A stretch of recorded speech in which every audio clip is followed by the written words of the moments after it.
자, 여러분 안녕하세요. 구원투수입니다. 테슬라의 주가가 400달러 넘게 주고 살만한가? 네, 오늘은 26년도 테슬라 주가 전망에 대해서 깊이 있게 좀 파헤쳐 보려 합니다. 이 영상 끝까지 보시면 테슬라 투자 판단에 확실한 기준이 생기실 겁니다. 그럼 바로 시작하겠습니다. 잠깐 영상을 시청하시기에 앞서서 구독과 좋아요 한번 부탁드리겠습니다. 그리고 영상만 보시지 마시고 함께 참여하면서 공부하시면 더욱 좋습니다. 영상 하단 쪽에 더보기란을 보시면 정의원 상담 링크와 무료 커뮤니티 링크가 있으니 무료 커뮤니티 입장하셔서 많은 정보 무료로 받아보시길 바라겠습니다. 자, 오셔서 함께 하시고요. 정의원 서비스는 또 가격 혜택도 있으니 매매에 도움받으시면 됩니다. 그럼 다시 영상 분석 시작하도록 하겠습니다. 자, 먼저 충격적인 소식부터 전해드릴게요. 25년 테슬라 연간 매출이 전년 대비 3% 감소했습니다. 테슬라 역사상 처음으로 매출이 역성장한 거죠. 차량 인도량도 164만 대로 전년 대비 8.6%나 줄었어요. 더 충격적인 건 BYD한테 글로벌 1위 자리를 뺏겼습니다. BYD가 25년에 226만 대를 팔면서 테슬라를 역전을 했어요. 그런데 여기서 재밌는 포인트가 하나 있죠. 4분기 총 이익률이 20.1%로 2년 만에 최고치를 또 기록을 했습니다. 주당 순이익도 예상치를 11% 웃돌았고요. 매출은 줄었는데 수익성 개선은 된 거죠. 이게 무슨 의미냐면 테슬라가 이제 단순히 차를 많이 파는 회사에서 벗어나고 있다는 겁니다. 여기서부터 좀 흥미로운 얘기가 시작됩니다. 테슬라 매출 구조를 보면 자동차가 73%를 차지하는데요. 23년에는 이게 85%였어요. 그 사이에 에너지 저장 사업이 6%에서 13.5%로 급성장했습니다. 여기서 핵심 포인트가 이제 에너지 사업 마진율이에요. 29.8%예요. 에너지 사업 마진율이. 이제 29.8. 근데 자동차 같은 경우가 17.9%입니다. 이걸 감안하면 거의 뭐 2배 가까이 된다 보시면 되죠. 26년에 에너지 사업에서만 연수익이 이연수익이 이제 50억 달러가 인식될 예정이고, 메가팩 같은 에너지 저장 제품이 AI 데이터 센터 수요를 따라가면서 계속 성장을 좀 해주고 있습니다. 제가 개인적으로 가장 중요하게 이제 주목하는 포인트가 바로 에너지 사업입니다. 왜냐하면 전기차 시장이 아무리 경쟁이 좀 심해져도 에너지 사업은 안정적으로 수익을 만들어낼 수가 있겠죠. 그리고 또 하나, 우리 테슬라 하면은 FSD가 있죠. FSD 자율주행 구독 모델이에요. 구독. 요건 참 저는 이제 머리를 잘 썼다고 생각하는데, 일회성 구매에서 월 99달러 구독으로 바꾸면서 반복 수익 구조를 만들고 있습니다. 그래서 넷플릭스처럼 매달 돈이 들어오는 거죠. 현재 FSD 구독자가 25년에 2배로 증가를 했습니다. 자, 이제 26년 핵심 이벤트들을 알아보겠습니다. 올해 정말 중요한데요. 왜냐하면 일론 머스크가 그동안 했던 약속들이 진짜로 이뤄지는가, 진짜로 보여지는가 보여줘야 되거든요. 그래서 첫 번째로는 뭐가 있냐면 1분기에 이제 옵티머스, 테슬라에서 만드는 이제 로봇 이름이죠. 옵티머스 V3 공개 예정이 있습니다. V3. 그래서 일론 머스크는 테슬라 가치의 80%가 이 휴머노이드 로봇에서 나올 거라고 얘기가 나올 정도예요. 그러니까 자동차 회사보다 결국엔 미래로 갈수록 로봇 회사로 점점점 변화한다라는 거겠죠. 그래서 연간 100만 대 생산이 가능하다. 100만 대. 100만 대 생산 능력을 갖춘다라는 계획인데, 이게 성공하면은 진짜 테슬라의 판이 바뀌겠죠. 자, 두 번째, 4월에 이제 사이버 캡이라 그러죠. 사이버 캡 양산이 시작됩니다. 로봇 택시죠. 30개 이상 도시로 확대될 계획인데, 트럼프 행정부에서 자율주행 규제가 완화될 거라는 기대가 있습니다. 자, 세 번째는 이제 FSD죠. 이 FSD가 중국하고 유럽에서 승인받을 가능성이 있습니다. 그러니까 지금까지는 주로 미국 시장에만 집중을 했는데, 이제 글로벌로 확대되는 시기라는 거죠.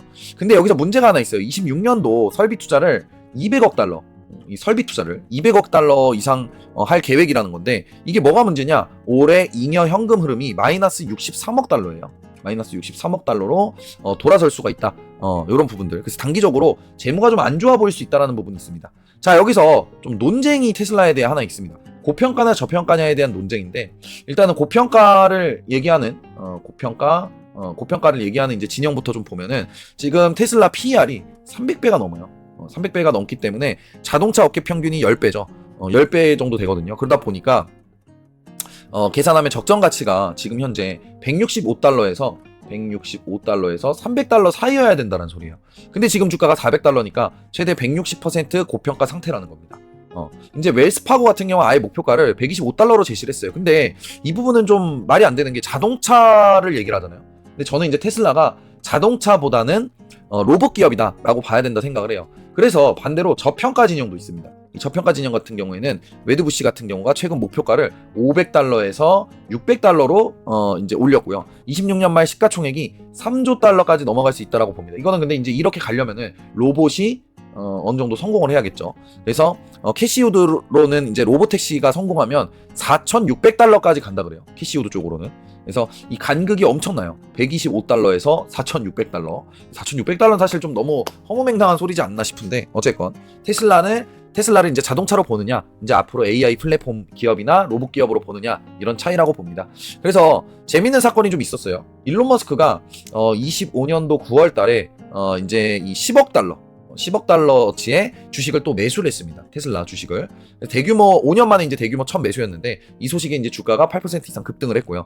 근데 좀 다른 임원들은 또 주식을 또 팔고 있어요. 이 보유 주식의 50% 이상 매도를 했고 이제 CEO는 사고 다른 임원들은 파는 상황. 그래서 이걸 어떻게 좀 받아들여야 할지 좀 더 지켜봐야 되지 않을까 싶습니다. 자, 자율주행 기술은 경쟁도 짚고 넘어가야 할 부분이죠. 테슬라와 구글의 경쟁입니다. 테슬라의 FSD와 구글의 웨이모죠. 테슬라는 카메라를 8개만 쓰는 비전 올리 방식이고요. 그 다음에 이제 웨이모는 라이더 5개, 레이더 6개, 카메라 29개 정도를 사용하는 완전 중무장. 테슬라는 카메라 8개만 씁니다. 테슬라의 강점은 비용과 확장성이에요. 당연히 비용이 저렴하겠죠. 그래서 60억 마일 이상의 이 실주행 데이터를 모았고 전 세계 어디서나 작동을 합니다. 웨이모 같은 경우에는 미리 지도를 만든 특정 도시에서만 운행이 가능해요. 하지만 안정성은 당연히 돈이 많이 들어간 것처럼 웨이모가 앞섭니다. 그래서 FSD가 테스트에서 신호 위반 같은 오류를 보인 반면에 웨이모는 상대적으로 안정적입니다. 결국에 빠른 확장이냐 아니면 완벽한 안전의 대결이냐, 이 시장은 어느 쪽을 선택할지가 관건인데 개인적으로는 빠른 확장 쪽으로 가지 않을까 싶습니다. 웨이모처럼 저렇게 이제 이 레이더가 많이 들어가고 라이더가 많이 들어가고 카메라가 많이 들어가면 너무 비싸지 않나. 그래서 그거에 대한 마진을 뽑아내기 위해서 시간이 너무 오래 걸리지 않을까 이런 생각이 듭니다. 자, 이제 제 개인적인 이제 관점인데 또 테슬라 같은 경우에 우리 FSD가 우리 국내에서도 이제 자율주행 테스트를 했잖아요. 근데 제가 봤을 때 굉장히 잘 운행을 좀 했습니다. 운행을 정말 잘 맞췄어요. 그러다 보니까 그렇게 안정성 같은 경우 사실 뭐 이제 보면은 우리 이제 사람이 이제 운전을 하더라도 실수를 할 때가 있지 않습니까? 그래서 그거랑 별반 차이가 없는데 사실 사람이 운전하는 이 안정성보다는 테슬라의 FSD가 운전할 때 사고가 덜 난다 그럽니다. 오히려. 그래서 그런 부분들도 우리가 좀 생각을 해봐야 될 것 같아요. 그래서 개인적으로 제가 봤을 때는 반면에 이제 공격적인 투자자라면 옵티머스와 로보택시에 좀 배팅을 해볼 만하고 또 일론 머스크의 10억 달러 매수는 긍정적인 신호죠. 제가 가장 주목하는 건 에너지 사업입니다. 전기차 판매가 부진해도 에너지 사업이 좀 받쳐주면 하방은 제한적이다. 그래서 26년도 1, 2분기에 옵티머스 V3 공개와 사이버캡 양산 시작 시점이 중요한 관찰 포인트가 될 것 같습니다. 분할 매수 전략이 좀 괜찮아 보이고요. 그래서 좀 차트를 한번 좀 말씀을 드리자면 400달러는 깨질 것 같아요. 제가 봤을 때 400달러는 깨고 내려오지 않을까 싶은데 이 구간에서 바닥을 좀 잡아주느냐. 저는 개인적으로 이 구간을 찍거나 이 구간을 좀 이탈했을 때 오히려 저가 매수의 기회가 되지 않을까 이렇게 좀 생각을 하고 있습니다. 요 지지선이 굉장히 좀 중요할 것 같아요. 그래서 여기서부터는 서서히 좀 분할 매수해 가시는 게 좋을 것 같고 손절가 같은 경우에는 좀 크게 잡아서 요거는 좀 장기 투자로 가져가는 게 좋다고 저는 생각하거든요. 테슬라를 325달러 구간을 손절가로 잡고 대응을 하는 게 여기가 이제 처음 상승하기 시작했던 그 구간이죠. 그래서 그렇게 좀 잡아가시는 게 좋지 않을까 그렇게 좀 생각을 합니다. 자, 그러면 오늘 핵심 내용 3가지로 좀 정리를 해볼게요. 일단 첫 번째, 테슬라는 더 이상 전기차 회사가 아니다. 에너지 사업과 AI 로보틱스로 사업 구조를 빠르게 바꾸고 있다. 자, 그 다음에 두 번째, 26년도는 약속 이행의 해다. 옵티머스 V3 공개, 사이버캡 양산, 로보택시 30개, 도시 확대. 그 다음 세 번째, 테슬라는 현재로서는 고위험 고수익 투자처다. 그래서 좀 조정이 나올 때를 이용을 해서 잘 분할 매수해서 공략을 해보시면 좋은 결과 있지 않을까 생각을 합니다. 만약에 이제 잡고 목표가를 따져본다라 그러면 저는 당연히 그 이후로는 이제 신고가 당연히 또 노려야 되지 않을까, 500달러 이상 노려야 되지 않을까 이렇게 좀 보고 있습니다.